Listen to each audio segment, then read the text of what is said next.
Hello friends, I am Indra Kumar Suryavanshi. Once again welcome to my YouTube channel Anand Career Institute. दोस्तों, आज हम discuss करेंगे nature के 4 महत्वपूर्ण बलों में से ग्रेविटेशनल फोर्स और इलेक्ट्रोमैग्नेटिक फोर्स। हमने लास्ट वीडियोस में डिस्कस कर चुका है। आज हम डिस्कस करेंगे nuclear force and weak nuclear force. दोस्तों, चलिए हम स्टार्ट करते हैं न्यूक्लियर फोर्स। दोस्तों, यह परमाणुओं में लगने वाला बल है।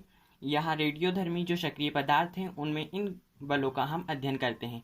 दोस्तों, आपको मालूम होगा परमाणु 3 मूलभूत कणों प्रोटॉन, न्यूट्रॉन और इलेक्ट्रॉन से मिलकर बना होता है। दोस्तों, परमाणु का जो नाभिक होता है वह प्रत्येक परमाणु के केंद्र जो लगभग 10⁻⁻15 मीटर से 10⁻⁻14 मीटर तक का व्यास इसका होता है। अगर हम इसका आयतन देखें दोस्तों, तो यह आयतन 10⁻44 घन मीटर होता है। का एक नाभिक होता है परमाणु का दोस्तों, जिसके अंदर हमें मालूम है प्रोटॉन और न्यूट्रॉन परस्पर आकर्षण बलों से बंधे रहते हैं।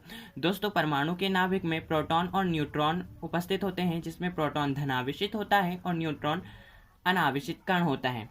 दोस्तों, यहाँ बहुत सारे प्रोटॉन परमाणु जो हमारा तत्व है, तत्व के अकॉर्डिंग परमाणुओं की प्रोटॉन होते हैं और न्यूट्रॉन होते हैं। जितने प्रोटॉन होते हैं उतने ही न्यूट्रॉन होते हैं और इस नाभिक के चारों ओर इलेक्ट्रॉन चक्कर लगाते हैं। दोस्तों,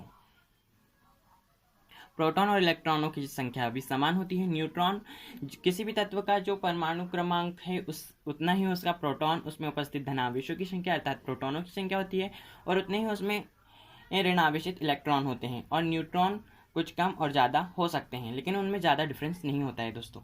दोस्तों, यह नाभिक में प्रोटॉन और न्यूट्रॉन उपस्थित होते हैं, जिसमें प्रोटॉन तो प्लस आवेशित होता है और न्यूट्रॉन अनावेशित होता है।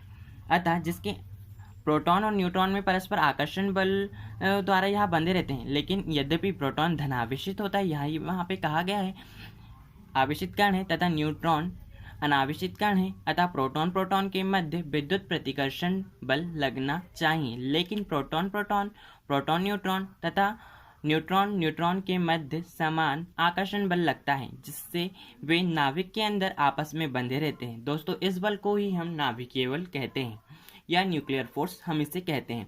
दोस्तों, नाभिकीय बलों के आधार पर ही हम किसी भी रेडियोधर्मी जो पदार्थ होते हैं, रेडियो सक्रिय पदार्थ हैं, उनकी रेडियो एक्टिवता, नाभिकीय विखंडन और नाभिकीय संलयन आदि को समझाया जा सकता है नाभिकीय बलों के बल के आधार पर। दोस्तों, इन बलों की उत्पत्ति प्रोटॉन न्यूट्रॉन के मध्य पाई मेसॉन कणों के आदान प्रदान के कारण होती है।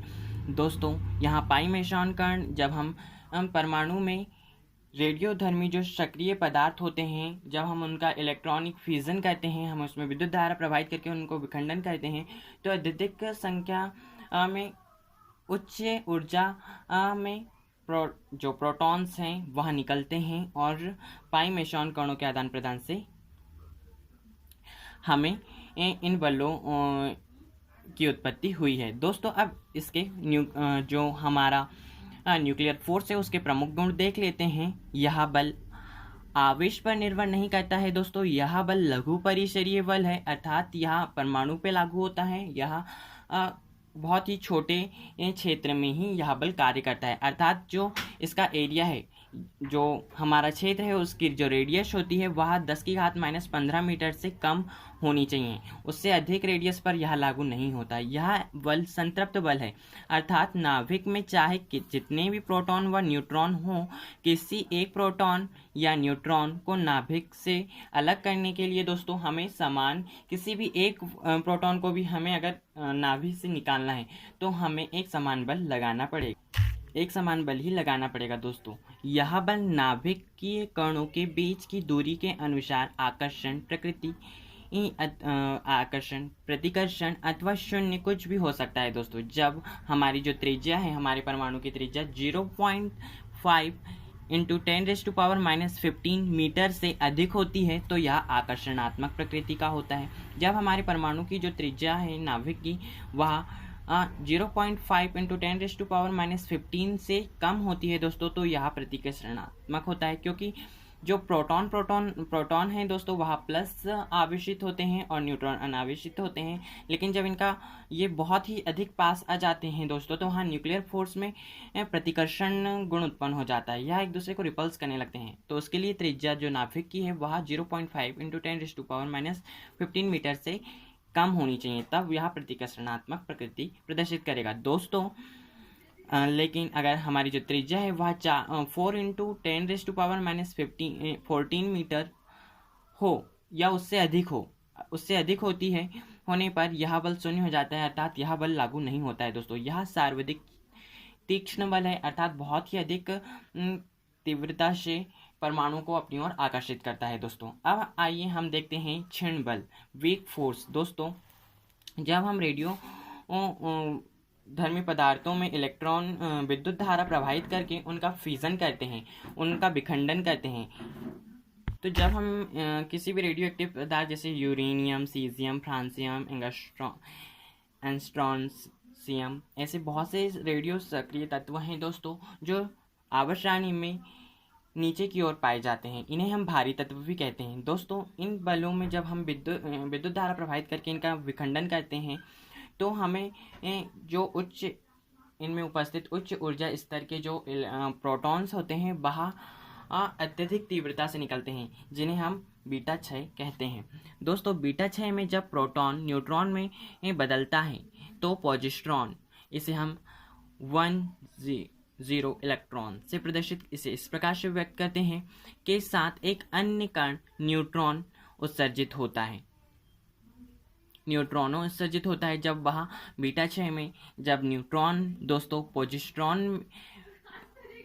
न्यूट्रॉन जो प्रोटॉन है वह न्यूट्रॉन में बदलता है दोस्तों, तो पॉजिट्रॉन के साथ एक अन्य कण हमें न्यूट्रॉनों उत्सर्जित मिलता है। न्यूट्रॉन को हम इस प्रकार से व्यक्त करते हैं और यहाँ पे वही कहा गया है, बीटा क्षय में जब प्रोटॉन न्यूट्रॉन में परिवर्तित होगा तो हमें पॉजिट्रॉन मिलेगा और हमें न्यूट्रॉन प्राप्त होता है। इसी प्रकार जब न्यूट्रॉन दोस्तों प्रोटॉन में बदलता है तो इलेक्ट्रॉन जो होता है वह एंटी न्यूट्रो उत्सर्जित करता है दोस्तों। एंटी न्यूट्रो को हम इस प्रकार से व्यक्त करते हैं, जब हमें हमें इलेक्ट्रॉन में परिवर्तित होकर मिल रहा है, हम इसे इस प्रकार से लिखेंगे, न्यूट्रॉन हमें प्रोटॉन में बदल रहा है। यहाँ पे जब न्यूट्रॉन प्रोटॉन में बदलता है तो इलेक्ट्रॉन के साथ हमें एंटी न्यूट्रो उत्सर्जित होता है, तो हमें एंटी न्यूट्रो प्राप्त होता है दोस्तों। उसकी क्रिया इस प्रकार से है, न्यूट्रॉन प्रोटॉन में बदला, उसके साथ इलेक्ट्रॉन के साथ हमें दोस्तों इस अन्योन क्रिया में ही जब